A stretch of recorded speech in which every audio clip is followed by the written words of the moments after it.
इमरान खान ने डिलीवर किया। 70 रोज में इन लोगों ने तबाही मचा दी। मरियम सफदर कहती हैं शहबाज शरीफ 16 घंटे काम करते हैं। ये अपनी चोरी, करप्शन, सलमान शहबाज को सोलर पैनल का कारोबार कराने के लिए काम करते हैं। फर्रुख हबीब की तनकीद, कहते हैं महंगाई की शरह 31% पर पहुंच गई। अवाम इन्हें बद्दुआएं दे रहे हैं। लोग शहबाज शरीफ का नाम लेना तो दूर की बात, सुनना भी पसंद नहीं करते। ये सड़कों पर निकलें तो लग पता जाएगा।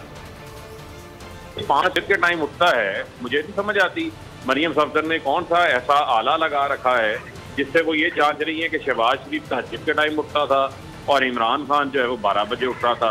पहले तो वो खातून है तो उनको इस किस्म की बातें जो हैं वो करने से पहले 10 बार सोच लेना चाहिए।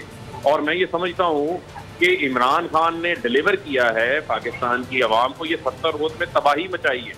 हमने क्या करना है? जो 18 घंटे काम करता है, 16 घंटे काम करता है, वो अपनी चोरी बचाने के लिए, करप्शन बचाने के लिए, जाली अकाउंट खोलने के लिए, मनी लॉन्ड्रिंग के लिए, बैरून मुल्क माहलात बनाने के लिए, सलमान शहबाज को नए से नए कारोबार शुरू करवा के देने के लिए, सोलर पैनल के कारोबार अभी शुरू करने जा रहे हैं। आपने तो पता है ना, कमेटी भी बना दी इन्होंने। महंगाई आपकी जो है वो 31% पे पहुंच गई है। CPI आपकी 21% के ऊपर पहुंच गई है।